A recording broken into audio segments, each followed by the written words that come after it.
नमस्कार, Ujjwala home kitchen मध्ये तुमच्या सर्वांचे पुन्हा एकदा खूप खूप स्वागत आहे। आज आपण टेस्टी, हेल्दी आणि आयर्न रिच असे शेंगदाणा गुळाचे लाडू करणार आहोत। चला तर वळूया आजच्या रेसिपीकडे। अर्धा किलो शेंगदाणे घेतलेले आहे आपण येथे। छान असे मंद आचेवर भाजून घ्यायचे आहे आपल्याला हे। शेंगदाणे भाजत असताना आपण गॅस अगदी मंद ठेवायचा आहे, म्हणजे असे छान कुरकुरीत होतात शेंगदाणे आणि लाडूही आपले भरपूर दिवस टिकतात। 2 ते 3 महिने आपले हे लाडू आरामशीर टिकतात। आणि शेंगदाणे आपले व्यवस्थित भाजले गेले नाही तर लाडू लवकर खराब होण्याची शक्यता असते। आता ह्याचा असा कूट करून घेतला आहे बारीक आपण मिक्सर मधून थोडे थोडे करून। हा गूळ घेतलेला आहे। गूळ सुद्धा आपण जेवढे शेंगदाणे घेतले तेवढाच आपण येथे गूळ घेणार आहोत। आता हा अशा चाकूच्या साहाय्याने कापून घ्यायचा आहे, किंवा आपण खिसणीने किसून घेतला तरीही चालू शकेल।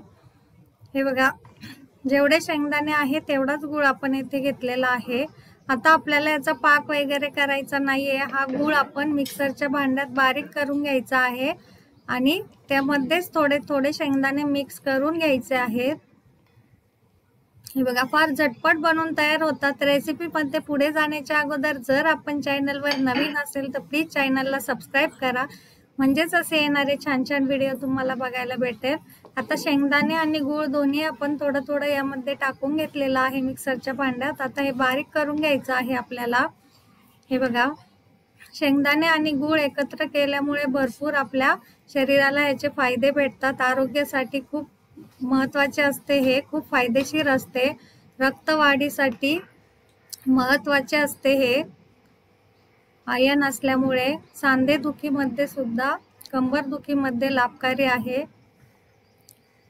ज्यांच्या शरीरामध्ये रक्ताचे प्रमाण कमी आहे त्यांना डॉक्टर शेंगदाणे आणि गुळाचा लाडू खायला सांगतात। एक लाडू रोज खाल्ला तर आपल्याला भरपूर याचा फरक दिसतो। रक्त वाढण्यासाठी मदत होते याची फार। हे बघा, छान असं आपलं मिश्रण बनून तयार झालेलं आहे। आता याचे छान असे छोटे छोटे लाडू वळून घ्यायचे आहे। दुसरं काहीही टाकण्याची गरज पडत नाही याला। तूप सुद्धा टाकलेलं नाहीये आपण येथे। हे बघा, एक एक करून आपले सर्व लाडू येथे झटपट बनून तयार आहे। नक्की ट्राय करा रेसिपी। कशी वाटली कमेंट मध्ये मला नक्की सांगा। उपवासासाठी सुद्धा हे लाडू चालतात। यामध्ये आपण फक्त शेंगदाणा आणि गूळ घातलेला आहे, दुसरं काहीही टाकण्याची यामध्ये गरज नाही। नक्की ट्राय करा रेसिपी। अशा छान छान रेसिपीसाठी बघत राहा आपलं चॅनल आणि सबस्क्राइब करा चॅनलला, लाईक करा, शेअर करा। धन्यवाद।